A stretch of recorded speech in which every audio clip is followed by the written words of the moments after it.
I'm standing in the midst of a 10-year-old food forest here in the Catskill Mountains of New York. We're in USDA Zone 5B. The growth here has been phenomenal, considering that it's mostly poor soils, a lot of shale here.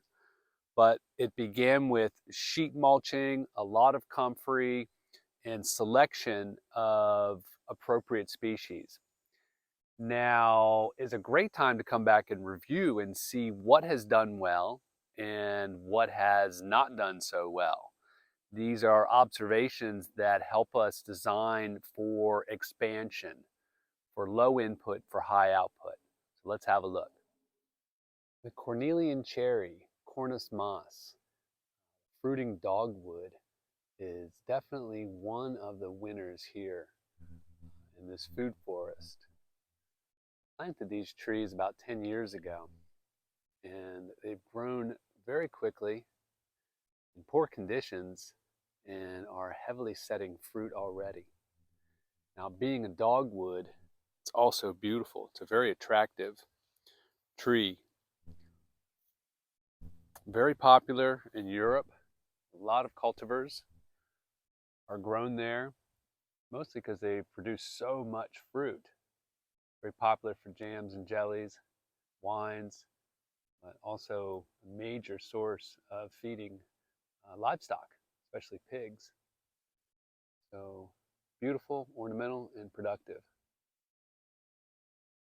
Beautiful leaves of the Goumi, a nitrogen-fixing shrub, one of my all-time favorite edible landscape all-star options. Very tough.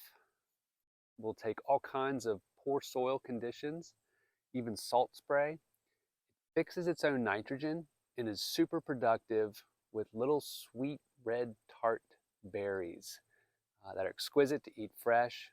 They also juice really well, make a great wine. These bushes can grow quickly and start to produce within as little as 3 years. This is definitely a winner in most of the food forests that I work with, and more of these will be planted here. All right, so these beautiful hips come from the Rosa rugosa, an absolutely beautiful, very tough fruiting rose shrub. Very common in sandy, dry sites. Will take salt spray. They're great for colonizing hillsides. Absolutely beautiful. Of course, they'll also take lusher conditions. Very ornamental. They will spread as well. So again, good for colonizing hillsides. The fruit is very high in vitamin C, very flavorful. Used for jams, jellies, wines, teas. Just an absolute beautiful, easy to grow, often overlooked fruit in the landscape. Love these hips.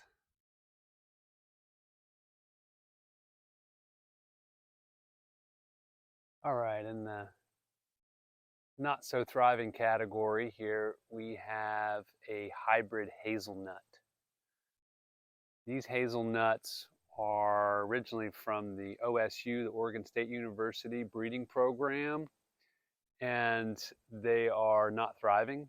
They are definitely succumbing to the eastern filbert blight.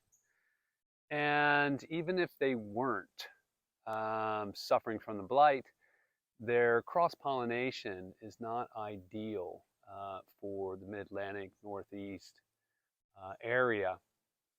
Now, the good news is that Rutgers University has just released its trials on hybrid hazelnuts, which are promising for being appropriate for our region, our soils, the blight pressure, and for cross-pollination. So hazelnuts for our region will hopefully become an even commercially viable reality in the future. Okay, this unassuming beauty is a Korean pine nut. So it looks just like your average pine tree, but the production of its cones have large seeds in them, what we know of as pine nuts, come from pine trees. Mostly they're coming from China, but these trees grow very well here. They are a little slow to grow. This tree right here is a good 8 years old. I planted this over 8 years ago and actually doing pretty well. And we are on poor soils here, very shallow, a lot of shale here. So pine trees typically do well in shallow, dry soils. So keep in mind the pine nuts. Now, Korean pines for the more northern, if you're getting down into the southeast, you could start working with growing some of the Italian pine nuts. All delicious, wonderful options. You have to be patient, but you will be well rewarded. A personal favorite of mine is the hybrid chestnut. These are some of the most vigorous, toughest, fastest growing trees on the planet. These being hybrid chestnuts, not American chestnuts, more of the Asian genetics, are doing very well and very resistant to the chestnut blight, which has taken out just about all the American chestnuts. These Asian genetics, mainly the Chinese chestnut for the Northeast and the Mid-Atlantic and even the Southeast of the states, are doing really well. They're being very productive. We're talking about annual bearers here. You know, a tree potentially could produce up to 100 pounds of nuts every year. And the chestnut is a carbohydrate-rich nut that stores very well. It can be ground into flour, made into all kinds of baked goodies. So it's a real food security option that I keep planting everywhere I go. You can see these are only 10 years old and they're gorgeous, super healthy, super vibrant, super loaded with nuts. Never say enough about the hybrid chestnuts. Okay, we have two fruits going on here. Here in the background is a Hearty Kiwi vine. The Hearty Kiwi is a cousin to the fuzzy, but has smaller, large, berry-shaped fruits that are exquisite. You can pop them right into your mouth. They have all the kiwi sweetness, but without the acidity. Now, it's a very vigorous vine. Also very ornamental. Planted originally in this country for its ornamental value. But you must be prepared for heavy growth. Think of wisteria with 100 pounds of fruit on it, because the females can produce up to 100 pounds of fruit. This is planted on a heavy-duty sort of chain-link fence, which I do not recommend. I do recommend building very strong arbors, something that they can climb up on, hang on, and actually create a really lovely sitting space under. This beauty is a Nanking bush cherry. Yes, cherries on a bush. And whereas in much of the mid-Atlantic and in the Northeast, and certainly in the Southeast, cherries are very susceptible to a lot of disease, a lot of fungal issues. And if the tree doesn't die from being funked out, the fruit usually does, unless using a ton of chemicals, which is not in my interest. But the bush cherry does very well, is very disease resistant. I see almost no issues of disease on this bush. And we're in August when things usually do start showing signs of disease. And these also are very productive and very ornamental.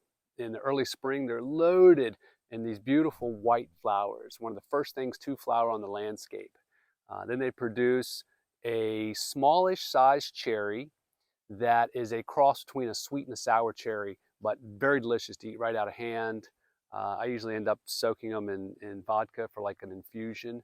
Very delicious and nutritious. I'd be most errant if I did not include the glorious Paw Paw in this tour. Here's a beautiful Paw Paw we planted about 7 years ago, right outside the sauna on a south-facing slope. So the Paw Paw can grow up into zone 4, but to ripen its fruits, it needs a warm, long summer. So we've planted it in this microclimate. This is 5B here. So this should do quite well. It's also wind protected, which is important. It has lots of organic matter, now green mulch growing all around it.